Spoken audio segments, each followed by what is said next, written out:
the man suddenly realized he was doomed. A mysterious force broke through the door, and a strange finger brushed across the photo frame, instantly freezing it. A terrifying figure appeared in the secret room, here to retrieve his 2 horns. He placed the horns on his head, and they gradually transformed into demonic horns. True terror was about to descend. Meanwhile, people on the beach were still leisurely vacationing, but the next second they were scared witless. A cold storm suddenly swept in from the sea, and countless icicles rained down from the sky. Whether it was the Golden Gate Bridge or downtown New York, a terrible cold wave enveloped everything. The roads not only began to ice over but also sprouted sharp icicles that pierced through cars. The true target of this cold wave was a fire station in the city center, but this was no ordinary fire station. It was the headquarters of the Ghostbusters. The terrifying demon arrogantly floated into the Ghostbusters headquarters, completely disregarding the people in front of him. The Ghostbusters launched the first attack, hitting the demon with 100,000 volts of electricity. However, it was nothing more than a tickle to him. He easily turned all the electricity into popsicles. He then opened his mouth and spewed a blast of cold air, freezing the ground and trapping all the humans in place. The story originates 1,000 years ago on the Eurasian continent, where several soldiers were rushing to the palace. Having heard there was a fire, the leading captain reached out to push open the door, but the next second, the soldiers broke through the door and were stunned. The room looked like an ice cellar, with both people and objects frozen solid. As they walked in, they were surprised to find a warrior in armor holding a sphere in the corner, but he wasn't frozen. One soldier tried to take the sphere, but then,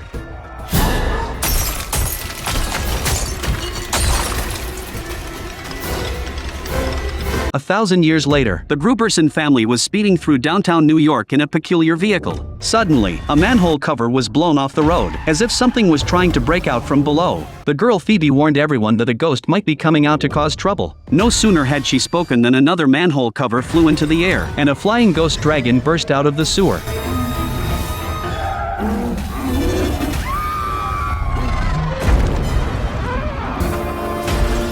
Phoebe immediately activated the ejection seat and fired a proton stream from her proton blaster at the dragon.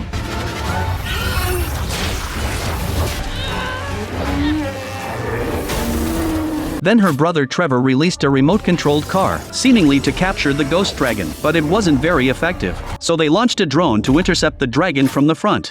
Later, Gator.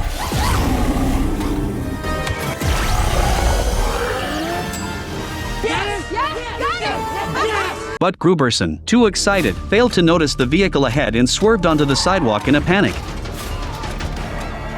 This accident quickly made them headline news. The mayor ordered them to make corrections. Because the Gruberson family was a team of Ghostbusters and Phoebe was still a minor, the media exposed and criticized them for letting a minor work. Reluctantly, they had to comply with the mayor's orders. Gruberson prepared to put the captured ghost into the ghost compactor, but it seemed to malfunction. Fortunately, with his wife's help, they managed to pull the lever. Little did they know, this was the beginning of disaster. Phoebe, now jobless, became idle and went to the antique shop to play with her friend, only to find many ghostly marshmallows there. It's a nightmare.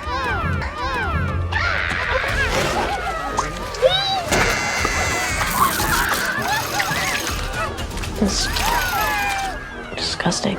At that moment, a man named Nadine entered the shop, wanting to sell a spherical antique. The shop owner sensed something strange about the copper sphere and took out an instrument to test it. However, the instrument suddenly malfunctioned. The entire building began to shake violently, and the temperature dropped sharply. It seemed like an ice dragon was racing beneath the ground outside, targeting the Grubersons' house, where countless ghosts were imprisoned in the ghost compactor.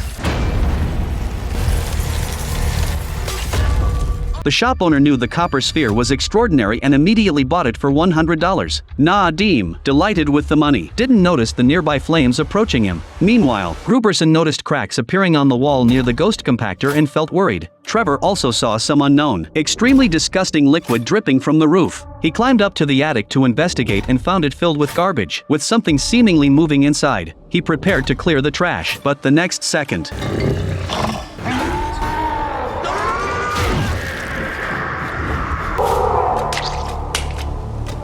Trevor wanted to tell his mother about it, but they received a new task, so he had to let it go. Phoebe, unable to participate in tasks, went to the park to kill time. As soon as she sat down, the chess pieces on the board started moving by themselves. A ghost named Melody appeared before Phoebe, saying she had died in a fire and wanted to be friends with Phoebe. So Phoebe happily played chess with her. But Phoebe didn't know that Melody was about to bring her a terrifying disaster. Checkmate. The next day, Gruberson called in repairmen to fix the ghost compactor. It turned out the ghost compactor had been in use for 40 years, accumulating too many ghosts, and there wasn't much space left inside. So they went to the Paranormal Research Center, which had not only many ghost compactors but also a machine that could extract souls. It could quickly strip souls attached to objects. The antique shop owner also brought the copper sphere to the center. He believed the copper sphere had a ghost attached to it, so he brought it for ghost extraction. But another accident occurred. After the machine started, it seemed to have no effect on the sphere. The extraction failed and caused a power outage. Something inside the sphere seemed to be struggling, and the nearby imprisoned ghost sensed it and desperately tried to break free. Fortunately, the staff quickly activated the backup power, and everything returned to normal. He tried to take out the sphere, but then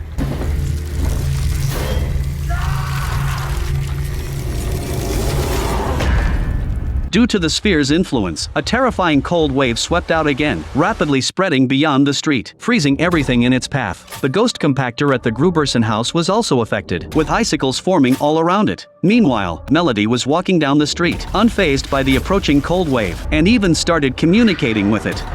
I'm going as fast as I can. Does it have to be her? The research center staff discovered that the copper sphere could not only release frost but also attract and control other ghosts. As everyone was shocked, a beam-like ghost escaped through a crack in the frozen glass and entered Trevor's backpack. To find out the origin of the copper sphere, they found its original owner, Nadim. They learned from him that the sphere came from his grandmother's special secret room, filled with all sorts of strange items. The most striking was a pair of horns on the wall. The researcher realized Nadim's background might be unusual and casually scanned him with an instrument. What does that mean? It means you're coming with us.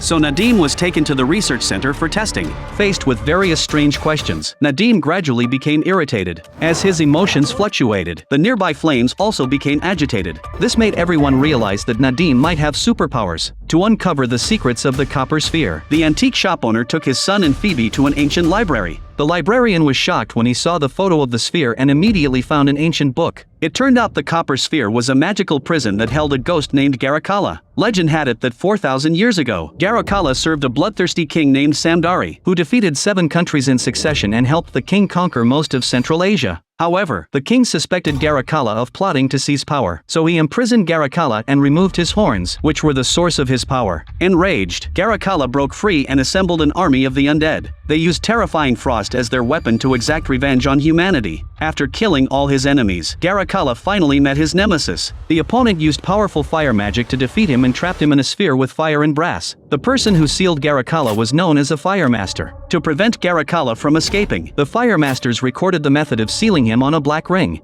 Phoebe and her friends were about to listen to the recording when the beam ghost that had escaped from the research center suddenly possessed the gramophone.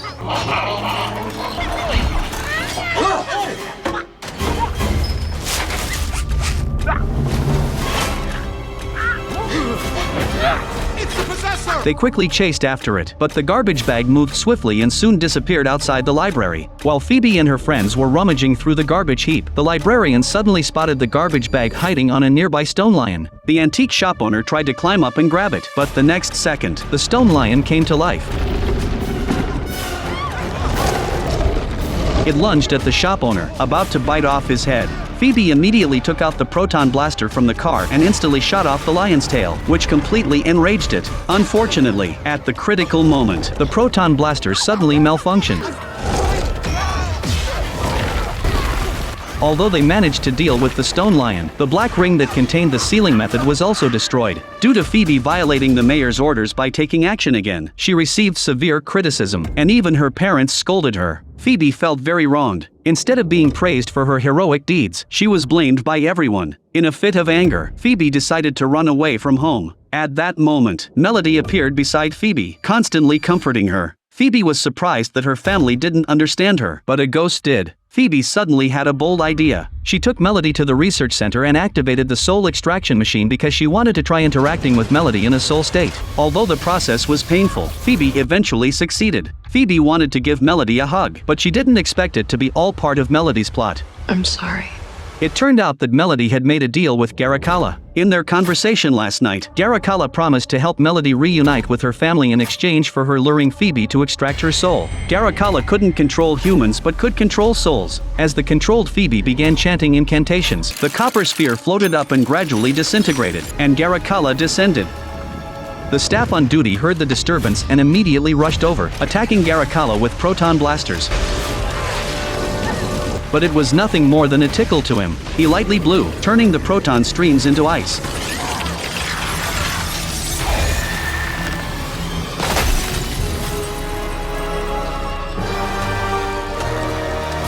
Garacalla then disappeared, heading to Nadine's house to retrieve the horns hidden in the secret room. With his full power restored, Garacalla unleashed a terrifying cold wave, as if to envelop the entire city. People fled in panic as countless icicles fell from the sky, and more icicles sprouted from the ground. The entire city fell into an icy grip, as if the apocalypse had arrived. Nadine was confirmed to have the ability to control fire. He was a descendant of the Fire Masters, but he wasn't familiar with his power and could only light candles.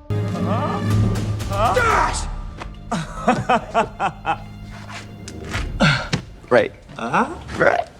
This was clearly not enough to deal with Garacalla. The Ghostbusters decided to stall Garacalla to buy time for Nadine to practice his powers. Phoebe suddenly thought that since Garacalla feared brass and fire, they could use them to improve their weapons. As they prepared for battle, the frost had already surrounded them. In the cold wave, a bicycle was eerily moving forward and soon arrived at the door. It was the beam ghost causing trouble again. It first possessed a car, crashing it around.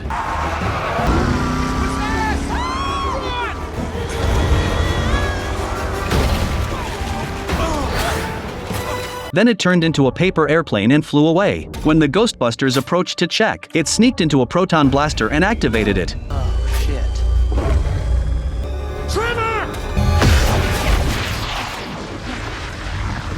Ruberson was stunned, not expecting Nadine to be able to control the proton stream directly. You're doing it! This is awesome! The others took the opportunity to smash the proton blaster, and the beam ghost escaped again, hiding in a pizza, comically tried to flee.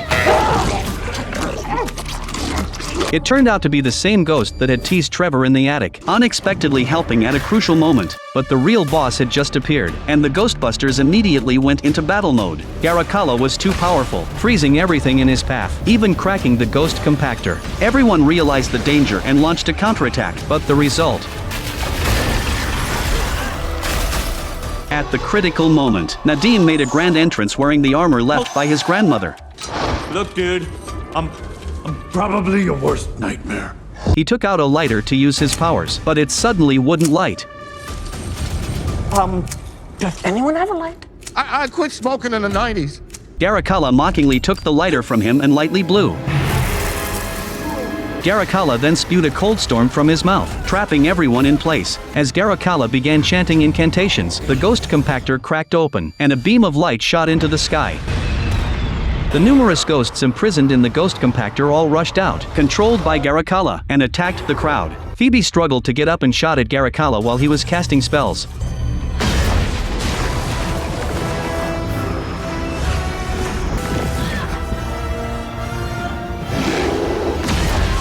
Even though her proton blaster had been enhanced, it still couldn't match Garacalla. Garacalla slightly increased his ice power, and Phoebe's proton blaster instantly failed, freezing her in place. Garacalla prepared to extract Phoebe's soul when Melody suddenly appeared in the corner. She lit a match, trying to atone for her mistakes. The flame flew into Nadine's hand, and he immediately used it to attack Garacalla, unfreezing the Ghostbusters.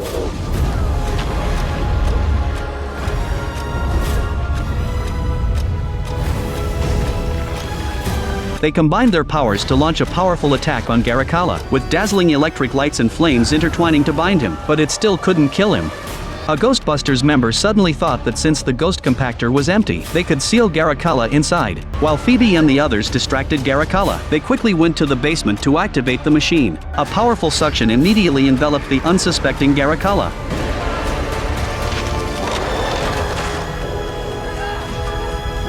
Thus, Garacalla was sealed again. The good news was that he was transferred from the Copper Sphere prison to the more spacious and comfortable Ghost Compactor. The bad news was that he was still alone, as all the other ghosts had been released. The apocalyptic crisis was averted, and Melody, having completed her salvation, gradually dissipated into the world. The heroic deeds of the Ghostbusters were praised by the people.